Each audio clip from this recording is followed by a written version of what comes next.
Greetings smartwatch fans! Ito, babalikan ulit natin ang ating H13 smartwatch, Lexus Fit smartwatch. At sa video na ito, papakita natin sa inyo kung paano nga ba i-pair or i-set up ito sa ating Android smartphone. So kung nakabili kayo nito and nahihirapan kayong i-set up or i-connect sa inyong Android smartphone, panoorin nyo yung video tutorial natin at alamin kung paano nga ba ang tamang proseso sa pag-setup ng H13 smartwatch. So kung may mga katanungan kayo about sa smartwatch nito, drop lang ng comment sa baba. And of course, support our channel, ang nag-iisang Smartwatch Pinoy TV. Okay, so umpisa na natin. Start tayo. Paano nga ba i-set up ang H13 smartwatch sa ating Android smartphone? Ito, meron tayo ditong Android smartphone. So, yung smartwatch ay gumagamit ng Lexus Fit app. So, go lang sa Google Play Store. Then, search nyo yung Lexus Fit. Tingnan natin. Mahanap ba natin yung Lexus Fit? Yan, meron tayo dito. Then, tap on Install. Automatically, after ng download, mag-install kagad yung smart app or support app natin sa ating smartphone. Wait lang natin. So, 69.13 MB. So, very popular yung application na ito. Popular yung application na ito sa mga affordable smartwatches. So, 54%. 66. Hintayin na lang natin. Makukomplete din to. Medyo okay rin naman yung internet connection natin. So, tingnan natin.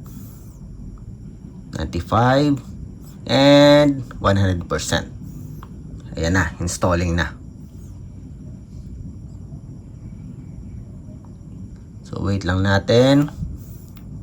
After this, diretso na tayo sa pag-open ng app. Medyo bumagal sa installing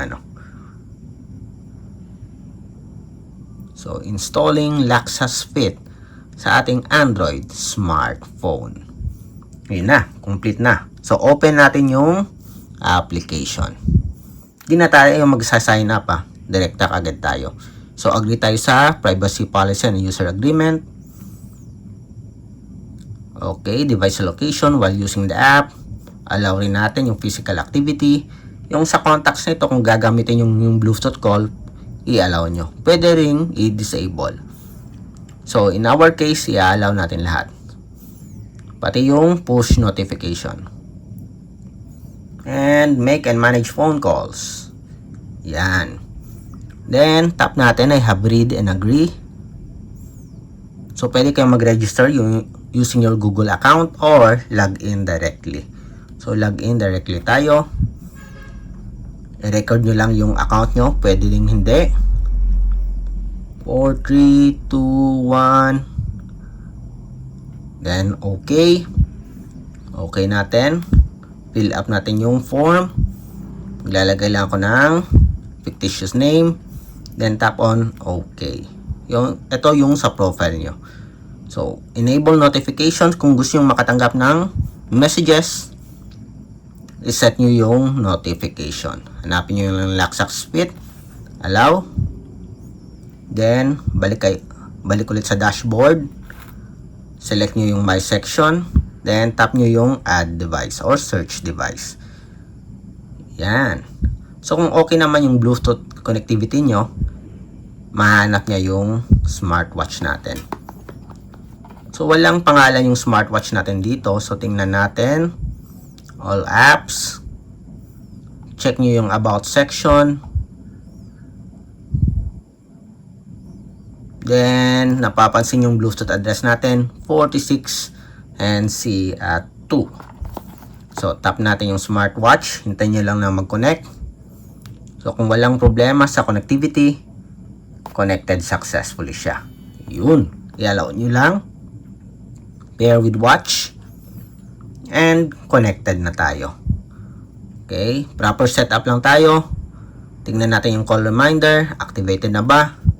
activate natin. Naalaw rin naman natin kanina yung permission, so walang issue kapag inactivate natin. Message reminder, pwede nyo disable yung ibang apps na hindi nyo ginagamit. Then tap on OK. So 24-hour clock, so disable natin to, 12-hour tayo. Synchronized time natin. Then add tayo ng phone number, the phone book. Import or add. Import tayo. Ito yung number. Subukan natin. Okay. Pag okay yung connectivity natin, automatic yan ma-add sa ating smartwatch. Synchronizing contacts. Kung napapansin nyo, nag-activate yung smartwatch natin. Tingnan natin kung meron tayo dito. Dial, contacts. Yun. So, everything is okay para sa ating smartwatch. And kung nakikita nyo dito, yung setup natin, napakabilis. No issues at all. Na-setup natin ng maayos, pati na rin yung mga permissions. So, very easy lang to set. Yung time natin, isinchronize nyo lang. Automatic yan. Ipa-follow ng smartwatch nyo yung time ng ating smartphone. Yun, alas 7:30. Okay, so that's it sa ating tutorial kung paano nga ba i-set up ang ating H13 smartwatch, Luxus Fit-powered smartwatch sa ating Android smartphone. So kung may mga katanungan kayo about sa smartwatch nito, drop lang ng comment, and of course support pa rin yung channel natin, ang Smartwatch Pinoy TV.